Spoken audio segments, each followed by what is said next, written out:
Hello friends, welcome to paralegal study BEGS 185 English language teaching जो हमारा course है उसकी हम 7 यूनिट करेंगे using the cross curriculum approach.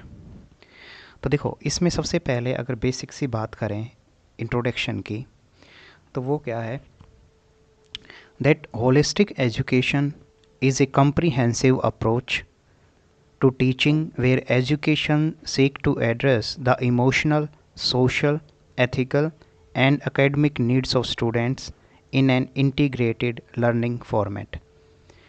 सबसे पहले आता है कि होलिस्टिक एजुकेशन का क्या मतलब होता है। होलिस्टिक एजुकेशन का मतलब होता है कम्प्रीहेंसिव अप्रोच, जिसमें आप क्या करते हो, जिसमें आप स्टूडेंट को उसके इमोशनल, सोशल, एथिकल और एकेडमिक जो सभी जो नीड्स है, अगर आप उसको ध्यान में रखते हुए स्टूडेंट को आप लर्निंग प्रोवाइड करते हैं तो वो एक होलिस्टिक एजुकेशन का पार्ट होता है और इसी को हम कॉम्प्रिहेंसिव अप्रोच भी कहते हैं। तो ये एक सिंपल, एक बेसिक पहले आपको ध्यान रखना है इस रूप में। नेक्स्ट अब चलते हैं कि लैंग्वेज मीन्स LAC, अगर जो शॉर्ट फॉर्म में हम बात करें लैंग्वेज अक्रॉस करिकुलम, ये क्या होता है, LAC का क्या मतलब है। तो facilitate the using of language in a variety of meaningful context.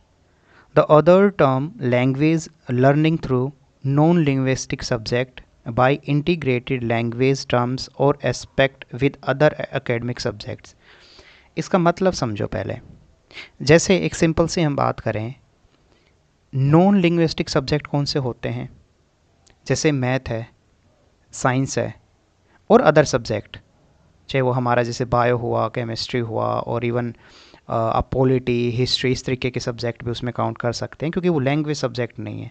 Language तो आपका या तो हिंदी है, जैसे इंग्लिश है, इस तरीके से। तो ये जो LAC होता है ना, लैंग्वेज अक्रॉस करिकुलम, इसमें क्या होता है, इसमें आप करते हो कि अदर जो है the other term language learning through non linguistic subject, की जो नॉन लिंग्विस्टिक सब्जेक्ट मैंने बताए उनको टारगेटेड लैंग्वेज में पढ़ना। जैसे मान लो फॉर एग्जांपल हम हिंदी मीडियम में हैं, हम हिंदी मीडियम के स्टूडेंट हैं और हमारे जो नॉन लैंग्वेज जो सब्जेक्ट है मान लो वो हिंदी में ही है, तो उन सब्जेक्ट को जब पढ़ें ना तो इंग्लिश में पढ़ें। अगर आपको ये भी एग्जांपल नहीं समझ आया तो चलो, क्योंकि हमारे यहाँ तो ज़्यादातर इंग्लिश में वो सब्जेक्ट होते हैं, मेन समझो जैसे जैपनीज़ स्टूडेंट हैं, जैपनीज़ स्टूडेंट अपनी जो वो सब्जेक्ट पढ़ते हैं वो जैपनीज़ में ही पढ़ते हैं। लेकिन यहाँ इसके तहत ये है, ये जो अप्रोच है ये कहती है कि जो वो जैपनीज़ के लैंग्वेज में जो उनके नॉन लैंग्वेज जो सब्जेक्ट हैं उनका, जैसे मैथ होगा या और अदर जो सब्जेक्ट हैं, उसको टारगेटेड लैंग्वेज में आप पढ़ाइए। मतलब जैसे इंग्लिश अगर जैपनीज़ को सिखानी है ना आपको, तो उनको इंग्लिश में पढ़ाइए। तो ये है, तो उससे क्या होगा, उससे जो आपकी जो इंग्लिश है ना, मीन्स उन जैपनीज़ लोगों को इंग्लिश आप बेहतर सिखा पाएंगे। तो आगे अगर चलें इसका in wider sense, it is comprehensive model of language as the basis of all school language policies, so that school environment influence student to learn language naturally by acquisition. According to Alan Bulk report, each school should have an organized policy for language across curriculum, establishing every teacher's involvement in language and reading development throughout the year of schooling। तो यहाँ पे Elon जो bullock जो हैं, ये एक thinker, इन्होंने ये बोला है कि हर एक स्कूल की ये रिस्पॉन्सिबिलिटी बनती है कि वो ऐसे ऑर्गेनाइज करे अपनी पॉलिसीज़ को लैंग्वेज को लेके स्पेशली, कि साल भर जो टीचर्स हैं वो भी इन्वॉल्वमेंट रहे, उनकी भी इन्वॉल्वमेंट रहे लैंग्वेज में, रीडिंग में, और एक कम्प्रीहेंसिव स्टडी अप्रोच। जैसे मैंने आपको बताया कि जो भी टारगेटेड लैंग्वेज है, कि अगर हम चाइनीज़ ले लो, जैपनीज़ ले लो, ये जो वो लोग हैं जो अपना नेचुरल जो उनकी लैंग्वेज है, हमारे यहाँ पे तो ज़्यादातर देखो अब इंग्लिश मीडियम्स जो स्कूल हैं वो हो गए हैं, लेकिन उनका मैं एग्जांपल इसलिए दे रहा हूँ क्योंकि वो चाइनीज़ और अपनी जो उनकी जैपनीज़ लैंग्वेज है, कोरियन लैंग्वेज है, उसी लैंग्वेज में वो पढ़ाते हैं। तो यहाँ पे यही है कि वाइडर सेंस में ये LAC का मतलब है कि एक कॉम्प्रिहेंसिव मॉडल है लैंग्वेज का, जिसके आधार पे आप स्कूल में लैंग्वेज पॉलिसी को इस तरीके से सेट करेंगे कि वो स्कूल में एक इन्वायरमेंट बने और उससे जो स्टूडेंट है वो नेचुरली सीख जाएं। जैसे आप छोटे बच्चे थे तो आपको किसी ने ग्रामर या कोई रूल्स रेगुलेशन सिखाए थे या फिर नेचुरली आपने उसको सीखा था, आपका जवाब होगा नेचुरली, है ना। उसी तरीके से है यहाँ पे भी सेम। कि इस मेथड के तहत आप क्या करोगे, वो स्कूल्स में जब लैंग्वेज पॉलिसीज़ की इम्प्लीमेंटेशन की बात आती है तो आप इन्वायरमेंट ऐसा इन्फ्लुएंस करोगे जिससे लैंग्वेज नेचुरली सीखी जाए, और उसमें जो टीचर्स की इन्वॉल्वमेंट है, उनका जो थ्रू आउट जो उनका हार्डवर्क है वो इसमें कंपलसरी है, मीन्स वो रहना ही चाहिए, तभी आप जो रीडिंग डेवलपमेंट है आपका वो हो पाएगा। इसके अलावा जो ये LAC है, लैंग्वेज अक्रॉस करिकुलम, वो क्या करता है, focus on active constructive autonomous learning which helps to improve all mode of language learning like listening, speaking, reading, writing and watching. तो इसमें जो फोकस है वो सिर्फ इतना नहीं है कि आप रीडिंग सीखेंगे या सिर्फ आप स्पीकिंग सीखेंगे या सिर्फ लिसनिंग, नहीं। इसीलिए बार बार मैं बोल रहा हूँ कम्प्रीहेंसिव क्यों है, क्योंकि इसमें आपको सारी जो चीज़ें हैं आपका इम्प्रूवमेंट होगी इसमें, जैसे लिसनिंग पार्ट भी, स्पीकिंग पार्ट भी, रीडिंग भी, राइटिंग भी, वॉचिंग भी। And this approach prepare student more for the cross culture and multilingual demand and opportunities of the global society. कि ये जो मेथड अगर आप लेके चलेंगे तो आपको उससे बहुत फ़ायदा होगा। ग्लोबली जो एक सोसाइटी आपको पता ही है कि जैसे इंग्लिश लैंग्वेज या अदर फॉरेन लैंग्वेज की बहुत डिमांड रहती है, तो वो फुलफ़िल होगी और स्टूडेंट का एक ओवरऑल जो उसका जो डायमेंशन है, उसकी जो थिंकिंग है, उसका जो लर्निंग पार्ट है वो इम्प्रूव होगा। आगे अब टू इम्प्लीमेंट दिस अप्रोच, इस अप्रोच को इम्प्लीमेंट करने के लिए need to change the attitude और मेंटेलिटी ऑफ द टीचर। सबसे पहले LAC अप्रोच के प्रति, ये जो लैंग्वेज अक्रॉस करिकुलम के बारे में हमने बहुत कुछ सीखा समझा, उसके प्रति मीन्स वो अगर अप्रोच आपको अगर लानी है तो आपको सबसे पहले माइंड सेट में चेंज करना होगा। टीचर का जो माइंड सेट है, एटीट्यूड्स, मेंटल जो उसका एटीट्यूड है वो बदलना होगा। And teacher should be experienced and have skill to apply different method in the classroom. और टीचर को काफ़ी स्किलफुल होना पड़ेगा या उनको ट्रेनिंग देनी पड़ेगी ताकि वो डिफरेंट इन मेथड्स को अपने क्लासरूम में अप्लाई करा सकें। आगे government should prepare language policy, कि गवर्नमेंट को लैंग्वेज पॉलिसीज़ को इंट्रोड्यूस करना होगा। इसके अलावा practice of LAC on larger extent और रेगुलर बेसिस। ये जो अप्रोच है, इस टाइप की जो स्टडी अप्रोच है, ये आपको लार्जर एक्सटेंट में और रेगुलर बेसिस पे इस अप्रोच को आपको फॉलो करना होगा। Researcher should publish many paper. इसके अलावा आपको रिसर्चर जो यूनिवर्सिटीज़ में जो स्टूडेंट हैं और जो रिसर्चर लोग, उनको जाके बोलना होगा कि भाई इस लैंग्वेज अक्रॉस करिकुलम LAC पे आप थोड़ा जोर दीजिए कि ये कैसे और ज़्यादा हेल्प कर सकती है स्टूडेंट की। एंड हेड ऑफ स्कूल्स जो हैं, जैसे प्रिंसिपल्स हुए और जो अपने स्कूल के जो डायरेक्टर्स होते हैं या यूनिवर्सिटी के जो डायरेक्टर्स, ठीक है, आपके जो हेड ऑफ डिपार्टमेंट HOD होते हैं, प्रिंसिपल होते हैं, वो सब इनिशिएटिव्स को लें ताकि वो इनकरेज करें टीचर को भी, वर्कर को भी और स्टूडेंट्स को भी, कि पूरे स्कूल में हम इस तरीके का माहौल, इस तरीके का जो है लैंग्वेज सिस्टम बनाएं जिससे स्टूडेंट नेचुरली उन चीज़ों को सीख सके। और इससे बेनिफिट क्या होगा, जो बेनिफिट है सबसे बड़ा LAC इस अप्रोच का, वो है कि डेवलप देयर डाइवर्सिफाई थिंकिंग। क्योंकि आप दूसरी जब लैंग्वेज सीखते हो तो दूसरा कल्चर भी आप जानते हो, तो डाइवर्सिफाई थिंकिंग आपकी होती है। प्रीपेयर फॉर द इंटरनेशनलाइजेशन, आपको जो ग्लोबल में डिमांड है वो आपकी फुलफ़िल होती है। इम्प्रूव द कम्युनिकेशन स्किल्स और इंट्रोड्यूस वाइडर कल्चर कॉन्टेक्स्ट, क्योंकि आप अलग अलग लैंग्वेज सीखोगे तो आपका जो कल्चर है, दूसरी सोसाइटीज़ को जानने का जो व्यू है आपका वो बढ़ेगा। डेवलप मल्टीलिंगुअल इंटरेस्ट और एटीट्यूड्स आपका डेवलप होगा। ठीक है, तो ये सारी चीज़ें जो हैं इससे बेनिफिट है LAC का, तो ये बहुत इंपॉर्टेंट है फ्रेंड्स, लैंग्वेज अक्रॉस करिकुलम। ठीक है, बहुत इंपॉर्टेंट है ये।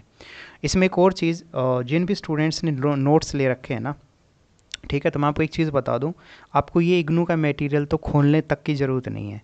सिर्फ और सिर्फ जो नोट्स आपने लिए हैं ना, उन नोट्स को मीन्स पहले लेक्चर सुनना और फिर उन नोट्स को एक बार रिवाइज़ कर देना, बस आपका काम बन जाएगा और बेस्ट बनेगा। मैं फिर बोल रहा हूँ आपको इग्नू मटेरियल तो खोलने तक की ज़रूरत नहीं है, क्योंकि इसमें काफ़ी कॉम्प्लिकेटेड भी चीज़ें हैं, कुछ चीज़ें रिपीटेशन में ये इतना डाल देते हैं और काफ़ी कॉम्प्लिकेटेड तरीके से चीज़ें ये डालते हैं। तो आप बस नोट्स को ही देखें। और जिन स्टूडेंट्स जो नए हैं, जो मान लो पहली बार सुन रहे हो मुझे, तो मैं अपने जितने भी मेरे चैनल पे जो कोर्सेज़ हैं ना, उसके मैं नोट्स भी प्रोवाइड कराता हूँ बहुत ही रीज़नेबल अमाउंट में, 10 रुपीज़ पर यूनिट के हिसाब से वो नोट्स होते हैं। तो अगर आपको मतलब आपको नोट्स चाहिए किसी भी कोर्स के, तो आप मुझे व्हाट्सएप पे मैसेज कर सकते हैं। और मैसेज जो मेरा व्हाट्सएप नंबर है वो चैनल के डिस्क्रिप्शन पेज पे आप जाके आपको ईमेल आईडी या जो मेरा फ़ोन नंबर है वो मिल जाएगा।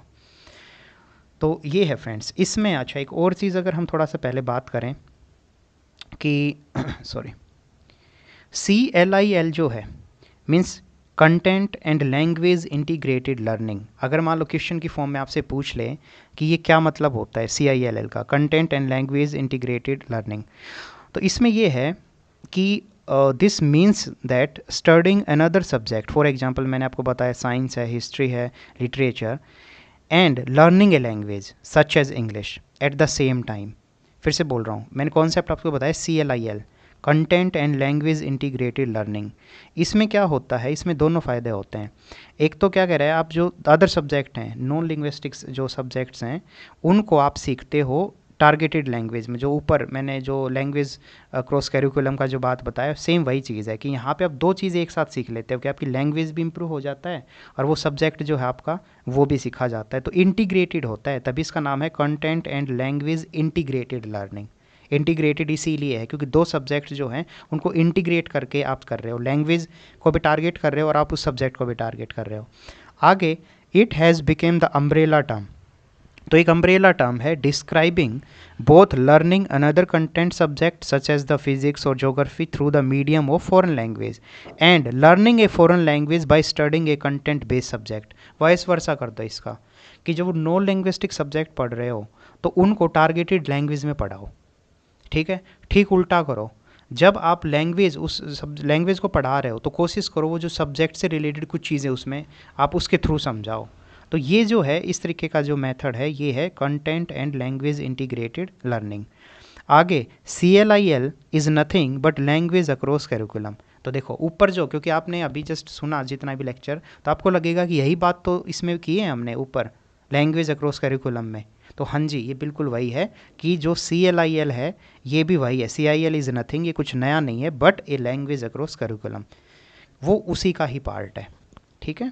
बस मैं आपको समझाना ही चाह रहा हूँ कि अगर इग्नू में कई बार घुमा के पूछते हैं, अगर ऐसा उलझा के कि CILL जो है content and language integrated learning ये क्या है, तो आप इसमें पजल ना हो, आपको यूँ नहीं लगना चाहिए कि यार ये तो हमें समझ ही नहीं आया, पता नहीं कहाँ से ये पूछ रहा है। तो ऐसा नहीं होना चाहिए। लेकिन अब इसमें एक और चीज़ है जो थोड़ा आपको ध्यान रखना है। अगर मान लो उसमें क्वेश्चन ऐसे आए कि इज़ CIL जो है वो गुड है या फिर बैड है, मीन्स लैंग्वेज टीचर के परस्पेक्टिव से पूछ रहे हैं कि जो CLIL जो मेथड है वो इट इज़ गुड और बैड। पहले हम ड्रॉबैक देख लेते हैं, ठीक है भाई। ड्रॉबैक, इसकी जो बैड चीज़ है, जो एक मतलब CLIL क्यों सही नहीं है, तो उसका ड्रॉबैक पहला तो ये है, इसमें टाइम लगेगा, टाइम और एनर्जी टीचर को दोनों लगानी पड़ेंगी। दूसरा, कई बार क्या होता है स्टूडेंट, हर स्टूडेंट के लिए मेथड फिट नहीं हो सकता। तीसरी जो चीज़, जैसे मैथ, फिजिक्स, जो ये नॉन लैंग्वेज के जो सब्जेक्ट होते हैं ना, ये ज़्यादातर इस तरीके के होते हैं जिसमें टेक्निकल टर्म्स होती हैं। तो जब टेक्निकल टर्म्स हैं तो उसमें आप टारगेटेड लैंग्वेज, मान लो मैंने कहा इंग्लिश, तो उसमें इतना ज़्यादा यूज़ ही नहीं होगा क्योंकि उनके खुद के फॉर्मूलेज हैं, उनकी इक्वेशंस हैं। तो जो लैंग्वेज का जो एक डेवलपमेंट होना चाहिए था वो इन सब्जेक्ट के थ्रू नहीं हो पाएगा। ये तीन ड्रॉबैक बोले जाते हैं कि मैंने कहा एक तो टाइम कंज्यूमिंग, एनर्जी काफ़ी लगेगी, सभी स्टूडेंट के लिए मेथड फिट नहीं है, और जो नॉन लैंग्विस्टिक जो सब्जेक्ट्स होते हैं ना उसमें टेक्निकल टर्म्स होती हैं तो बहुत कम यूज़ हो पाएगा लैंग्वेज का। ये है ड्रॉबैक। लेकिन अब इसके कुछ बेनिफिट भी हैं, ऐसी बात नहीं है। बेनिफिट ये है, पहली बात कि लर्नर जो है उसको एक्सप्लोर कर पाएगा, दोनों चीज़ें उसकी हो जाएंगी। जो सब्जेक्ट है, कंटेंट जो है, कंटेंट यहाँ पे मतलब ही है ना, क्योंकि जो फुल फॉर्म थी वो थी कंटेंट एंड लैंग्वेज इंटीग्रेटेड। तो कंटेंट मतलब कि जो उसका सब्जेक्ट है वो भी सीख रहा है, वो साथ साथ में लैंग्वेज भी सीख रहा है। दूसरा, स्टूडेंट्स मेक ग्रेटर कनेक्शन, तो लैंग्वेज के साथ उसका कनेक्शन बेहतर होगा, मोटिवेट हो पाएंगे स्टूडेंट, ग्रेटर फ्लेक्सिबिलिटी और एडेबिलिटी आएगी कि करिकुलम जो है उसमें नई नई चीज़ों को अडोप्ट हम कर रहे हैं, तो वो भी फ़ायदेमंद होता है। इसके अलावा जो क्लासरूम में क्या होता है, in such classroom student learn through doing and actively engage, तो स्टूडेंट्स जो है वो एक्टिवली पार्टिसिपेट करेंगे, इंगेजमेंट उनकी होगी, तो एक बेहतर इन्वायरमेंट बनेगा और उससे वो सीख पाएंगे। तो ये है फ्रेंड्स आपका बहुत इंपॉर्टेंट टॉपिक है ये LAC वाला और CLIL वाला। और फिर बोल रहा हूँ, नोट्स जिसके पास भी है ना तो बिल्कुल दिमाग लगाओ ही मत, आपको ढूंढने तक की ज़रूरत नहीं है मटेरियल में कि कहाँ है ये चीज़ें। नोट्स बस पढ़ लेना लेक्चर सुनने के बाद, आपका काम बन जाएगा। नेक्स्ट, अगर हम थोड़ा सा उसमें चलें कि थेमेटिक जो अप्रोच है of teaching learning of all subject वो क्या है। फिर से बोल रहा हूँ, thematic approach to teaching learning of all subjects and language in the primary school. तो इसमें यह है कि जनरली द स्कूल जो करिकुलम है is structured in such a way that learners are made to study the language and subject as a separate entity even within language teaching different languages are taught separately. For example, Hindi teachers has nothing to do with English, and same English teachers has nothing to do to do with Hindi. It must be realized that subject including language are interlinked. तो यही है thematic approach to teaching learning of all subject. ये अगर approach है, thematic approach का क्या मतलब समझे कि हमारा स्कूल का जो करिकुलम है वो इस तरीके से स्ट्रक्चर्ड होना चाहिए कि एक लैंग्वेज और एक जो सब्जेक्ट है उनको सेपरेट एंटिटी ना मान के इंटीग्रेटेड एक रूप में उनको पढ़ाया जाए। उससे बहुत फ़ायदा होगा, उससे सब्जेक्ट की समझ भी बढ़ेगी और लैंग्वेज भी साथ साथ में नेचुरली इम्प्रूव हो जाएगी। तो ये जो पार्ट है, ये जो अप्रोच है, ये भी सेम उसी फॉर्म में है जो ऊपर हमने देखा, चाहे वो जो लैंग्वेज करिकुलम जो अप्रोच देखा, उसके बाद जो मैंने आपको CLIL content and language integrated learning बताया, और उसी को ही अगर हम कहें तो आगे चल के ये थेमेटिक अप्रोच कहलाई। तो ये सारे जो हैं ये आपको इंपॉर्टेंट पॉइंट से ध्यान रखना है और इनको याद करना है। मैं अपने स्टूडेंट्स से ना हमेशा फ्रेंड्स एक चीज़ बोलता हूँ कि be smart and behave like a science student. Science वाले स्टूडेंट होते हैं वो चीज़ों को याद करते हैं, फॉर्मूले को याद करते हैं। जो मेडिसिन, जो डॉक्टर्स जो लोग होते हैं, लीगल फील्ड में जो लोग होते हैं, उनको काफ़ी याद करना पड़ता है, मेमोरी वहाँ पे बहुत शार्प चाहिए। लेकिन ह्यूमैनिटीज़ के जो स्टूडेंट होते हैं ना, वो क्या है, वो याद नहीं करते, वो समझते हैं। वो उनको बस लगता है कि हमें सुन लिया, समझ आ गया, कुछ भी बना के लिख देंगे। भाई बना के तो लिख दोगे, लेकिन मेरे को आप बताओ, जब तक आपको ये पता ही नहीं कि ये जो थीमेटिक अप्रोच उसको बोला जाता है, या फिर उसको content and language integrated learning उसको कहा जाता है, लैंग्वेज जो करिकुलम अप्रोच उसको कहा जाता है, अगर ये याद नहीं करोगे आप तो क्या लिखोगे? फिर आप कुछ भी लिखते रहना, उससे नंबर थोड़ी ना आएंगे आपके। तो याद करो और थोड़ा चीज़ों को समझो भी। समझना तो ऑफकोर्स सबसे पहला है, लेकिन फिर है कि याद भी करो। अब आगे चलते हैं, क्वेश्चन की फॉर्म में उसको समझते हैं इस टॉपिक को कि what do you understand by language register. जो लैंग्वेज रजिस्टर है उससे आप क्या समझते हैं और एग्जांपल से समझाइए। देखो सिंपल से अगर हम बात करें, लैंग्वेज रजिस्टर जो है is also linguistic register and speech register. तो it means it define means describe the way a person speak in relation to their audience. A speaker modifier their language register to signal level of formalities according to their relationship to their audience and intended purpose of speech. Linguistic variation describe the complex ways speaker modifies their language use according to the social cues, communication context and personal experience. It is a type of linguistic variation that indicates level of formalities and speaker audience relationship. Simple अगर मैं बात करूं पूरे को, इसको जो समझे तो वो ये है कि लैंग्वेज रजिस्टर को लिंग्विस्टिक रजिस्टर और स्पीच रजिस्टर भी बोलते हैं। ये आपको मेंटेन करना होता है, या मान लो ऐसा कुछ लोग हैं जो करते हैं। तो इसमें क्या होता है कि आप जो वर्ड है ना वो लिंग्विस्टिक, आप मतलब वेरिएशन के आधार पे, जैसे एक छोटी सी चीज़ मैं बोलूँ आपको, हम अपने जो दोस्त होते हैं, छोटे होते हैं, ऐसे कई बार बोलते हैं ना, तू करके बोलते हैं कुछ जगहों पे। मुझे नहीं पता आपकी फैमिलीज़ में वो है या नहीं, लेकिन मैं एक कॉमन एक एग्जांपल दे रहा हूँ कि कई जगह बोलते हैं कि तू ये तू वो। तो ये जो तू वर्ड है ये हम सिर्फ छोटों पे ही बोल सकते हैं ना, या कोई ऐसे दोस्त है। अगर मान लो यही वर्ड कोई बड़ा है, हमसे कोई हमारे सीनियर है, कोई जहाँ हम जॉब करते, वहाँ में ऐसे तू तड़ाका कर सकते हैं? नहीं कर सकते। तो सेम है इस जो लैंग्वेज रजिस्टर, स्पीच रजिस्टर में क्या होता है कि आप अपने ऑडियंस के हिसाब से चीज़ें क्या करते हैं, लेवल ऑफ फॉर्मेलिटीज़ जो है उसका एक रजिस्टर बनाते हैं कि ये जो है सिग्नल, वहाँ पे आप मतलब वर्ड लिखेंगे, आप जो फ्रेज़ लिखेंगे और आगे एक उसमें इसी तरीके से चीज़ें मेंशन करेंगे कि ये जो लेवल है ये हाई है, इसका मतलब फॉर्मल लैंग्वेज में इसको यूज़ करेंगे। कुछ चीज़ें ऐसी होंगी जो वहाँ पे आप जो कर रहे हो तो आप लिखोगे कि नहीं, उसका जो लेवल है वो लो थोड़ा रखोगे। यहाँ मतलब मैं आपको निशान को कुछ भी बना सकते हो, आप स्टार बना सकते हो कि 5 स्टार है, मान लो आपने लगाया, आगे वर्ड लिखा, फ्रेज़ लिखा, आगे 5 स्टार, इसका मतलब ज़्यादा फॉर्मल है। सिर्फ 1 स्टार मतलब एक आध बार यूज़ होता है, कम यूज़ होता है, कम फॉर्मल है। इस तरीके से जो आप पूरा एक तैयार करते हो अपने ऑडियंस के हिसाब से, अपने जो कॉन्टेक्स्ट के हिसाब से, पर्सनल एक्सपीरियंस के हिसाब से उन चीज़ों को मॉडिफाई करते हो। तो ये है पूरा लैंग्वेज रजिस्टर का कॉन्सेप्ट। आगे convenience of language register involve complex and linguistic variations that differ from language to language and within dialects of the same language. A high register sound more official, formal and standard, and lower register sound informal, casual. तो जो मैंने आपको बताया कि उसमें आपका एक register तैयार हो रहा है, मान लो आपने 2 रजिस्टर बनाए, एक रजिस्टर है जो मोर ऑफिशियल, फॉर्मल और स्टैंडर्ड रजिस्टर होगा आपको, क्योंकि उसमें जितने भी फ्रेज जो वर्ड्स हैं आप इस तरीके से लिख रहे हैं कि फॉर्मली उनको यूज़ करना है, और एक तरफ होता है जो इनफॉर्मली, तो उसको लोअर रजिस्टर बोलते हैं। तो ये है। अच्छा, एक और चीज़ आपको लगेगा कि यार हम तो ये सब नौटंकी करते नहीं, हम तो इतनी मेहनत करते नहीं, लेकिन मैं आपको एक चीज़ बता दूं, जो फ़ॉरेन लैंग्वेज सीखते हैं, जो एक्सपर्ट जो होते हैं, आपने देखा होगा कि कई जो लैंग्वेज एक्सपर्ट होते हैं वो बहुत सारी भाषाएं जानते हैं, तो वो इसी तरीके का वर्क करते हैं, इसी तरीके का हार्ड वर्क करते हैं वो, क्योंकि उनको हर लैंग्वेज का अपना एक स्टाइल होता है। तो वो ये चीज़ें सीखते हैं कि भाई फॉर्मल अगर हमें किसी से बात करना है तो थोड़ा कैसे करेंगे, तो ज़्यादातर तो उनका फॉर्मल पे ही जोर होता है, क्योंकि फॉर्मल में आपका फिर आप वो हर जगह यूज़ कर सकते हो। लेकिन कुछ कुछ चीज़ों वो इनफॉर्मली, जैसे कोई ऐसे गाली देना, कुछ ऐसे हंसी मजाक करना, कोई ऐसे कुछ वर्ड्स जो दोस्तों में ऐसे कुछ बोलते हैं, तो उनके लिए भी एक वो अलग से तैयार करते हैं। तो यही है पूरा लैंग्वेज रजिस्टर से रिलेटेड कॉन्सेप्ट। आगे कुछ क्वेश्चंस की फॉर्म में अगर हम और देखें सॉरी, जैसे what are various processes can be involve in carrying out the project work. जो प्रोजेक्ट वर्क आपका होता है उसमें किस किस तरीके की चीज़ें आप कैरी आउट करते हो प्रोजेक्ट बनाते दौरान, उसके लिए क्या क्या प्रोसेसेस है। तो ये भी मान लो इस पर स्पेशल एक क्वेश्चन आ सकता है कि what are the various processes can be involve in the carrying out of the project work. तो उसमें बहुत सारी जो फॉलोइंग प्रोसेस हैं। सबसे पहले अगर मैं बात करूं तो सेलेक्टिंग एंड ब्रीफिंग, कि सबसे पहले अगर आपको प्रोजेक्ट को इनिशिएट करना है तो आपको उसको सेलेक्ट करना पड़ेगा, तो वो टीचर आपको टॉपिक देगा सेलेक्ट करके।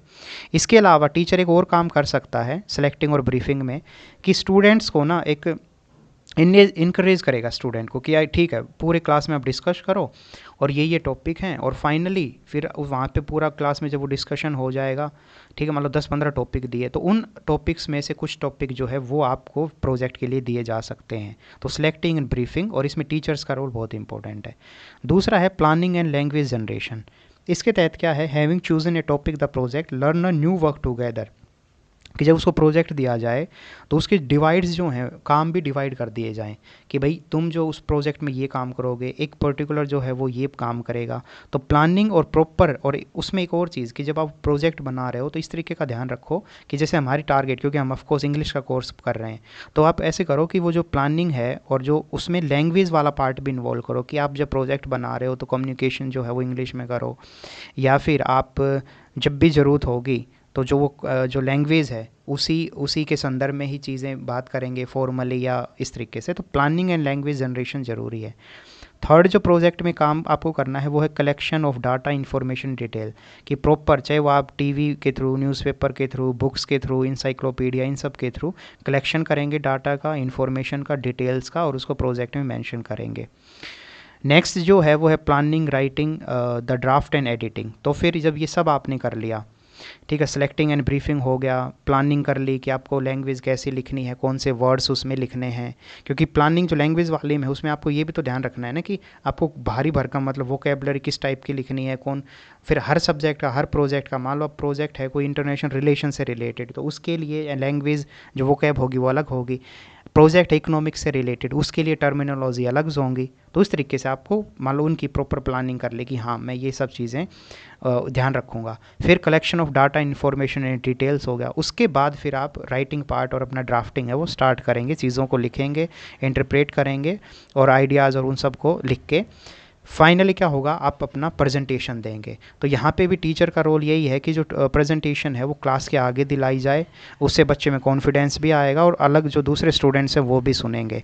तो एक एक्टिविटी की एक्टिविटी हो जाएगी और बेस्ट लर्निंग पार्ट होगा।